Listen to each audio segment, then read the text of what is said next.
Avec nous dans la deuxième partie de cette émission, Tierna Amadou Mbouane Kamara.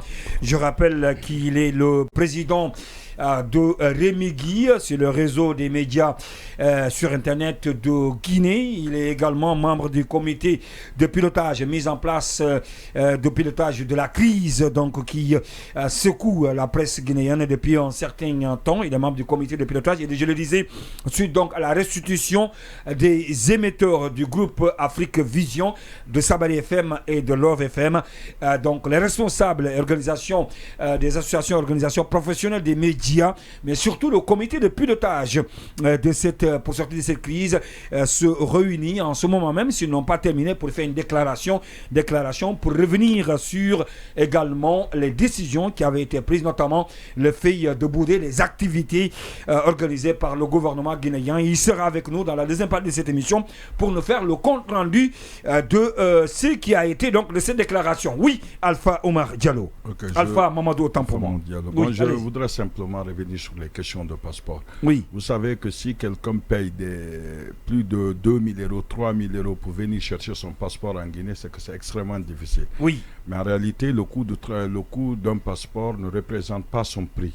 C'est juste peut-être les frais pour le faire. Avoir un passeport, c'est à peu près un droit si vous êtes dans les conditions pour l'obtenir. Oui. Donc il faudrait que les gens fassent très attention parce que la plupart des Guinéens se trouvent à l'étranger. Parfois ils ont des problèmes non pas avec le pays dans lequel ils se trouvent qui les abrite, mais plutôt une question parce qu'à des moments donnés, il faut présenter des papiers. Si vous n'avez pas la nationalité de ce pays, le passeport que vous avez utilisé. Et si vous connaissez sur le plan économique, nous, on n'est pas économistes, mais on sait quand même que la contribution des gens de l'étranger dans l'économie nationale est très importante.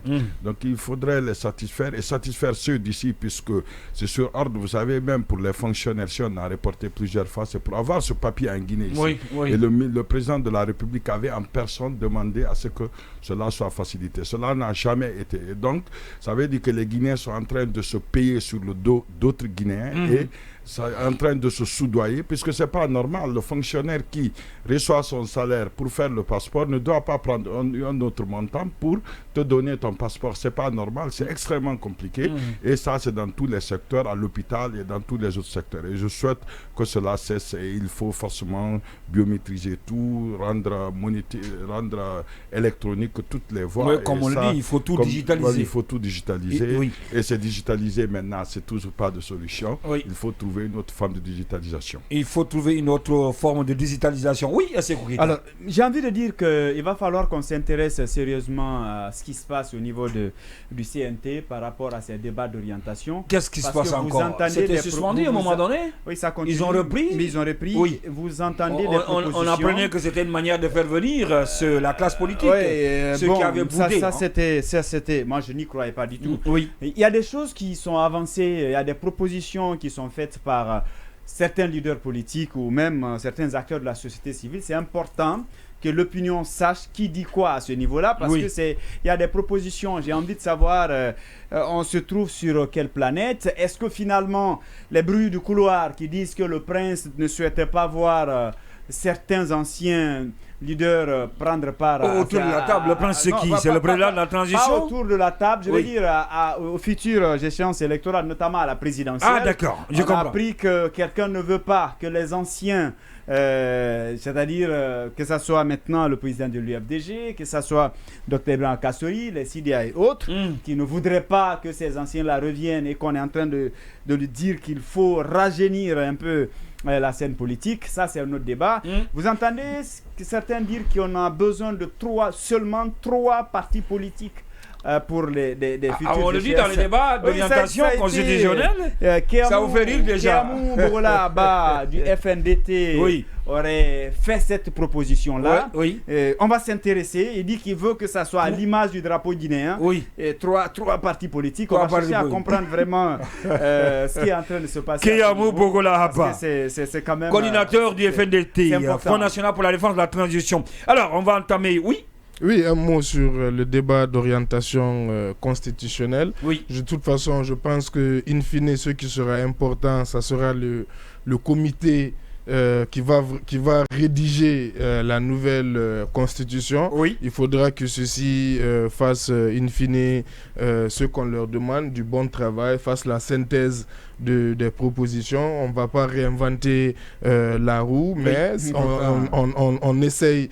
Mais les propositions aussi, c'est bien que dans le débat, qu'on entende tout le monde, qu'on écoute tout le monde. Le débat est ouvert. Il y a des gens qui ont des positions carrément radicales. Il y a parfois, il y en a qui demandent à ce qu'on passe d'un régime présidentiel à un régime parlementaire. Il y a la question aussi communautaire. Certains voudraient qu'on la traite différemment. Donc, je pense que c'est le lieu au fait d'avoir un débat large. Mais in fine, ce qui sera important... Mais 3 partis politiques quand même. Ce qui sera important... Vous adhérez à l'idée, la proposition non, au fait, Keyamo Bogola? Non, ça, c'est une proposition que je ne trouve pas très pertinente. De toute façon, dans tous les systèmes politiques au monde, quand il y a 2 partis, 3 partis dominants, cela s'est fait par les élections au fil du temps. Ce n'est jamais un décret ou une loi qui décrète le bipartisme, ou le tripartisme, je ne sais pas, puisque c'est de ça